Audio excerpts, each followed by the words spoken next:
She made her way up the temple steps, staring at the coins in her hand. Her last 2 coins, not much at all, she thought.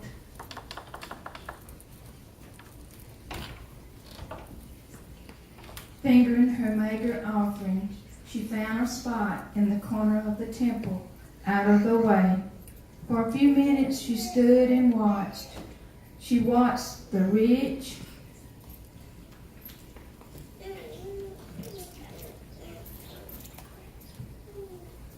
the young, the important people pass by. Many dropped large amounts of money in the box.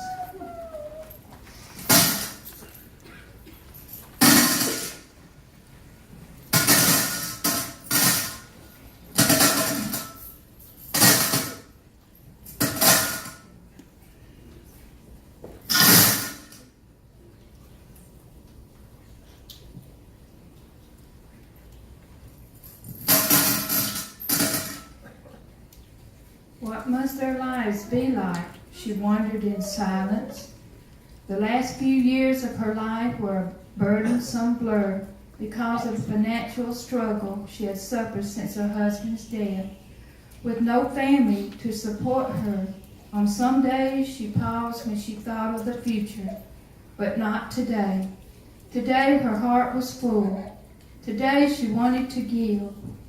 Glancing down again at the only money she could call hers, she wondered if her pitiful offering would make a difference. And yet she knew God's eyes were on her. Her choice was to simply obey. Standing erect, she made her way past the crowd to the offering box. The widow was not the only people watching in the temple.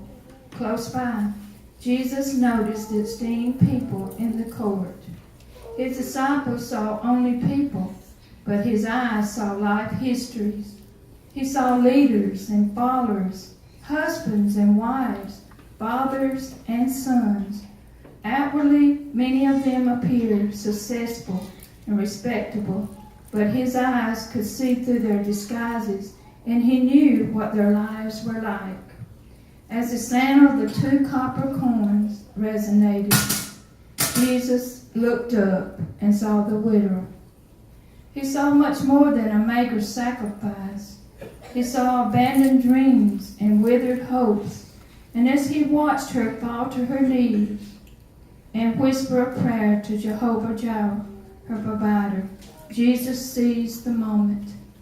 Religious scholars who took lavish pleasure in prominent positions and wanted to sit at the head of the table at church functions, all the while ignoring the weak and less fortunate.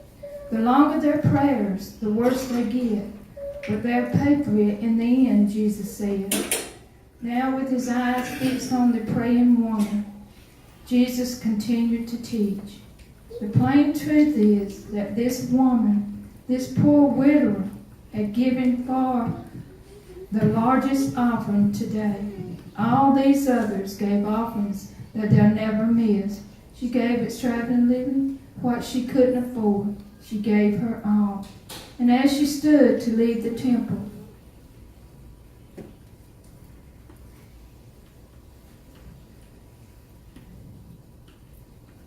she felt safe, secure, and free. She brought everything she had and left with everything she needed. God was in control, and he was her source. And whether she realized it or not, the mighty Son of God saw and was moved by her total dependence on him.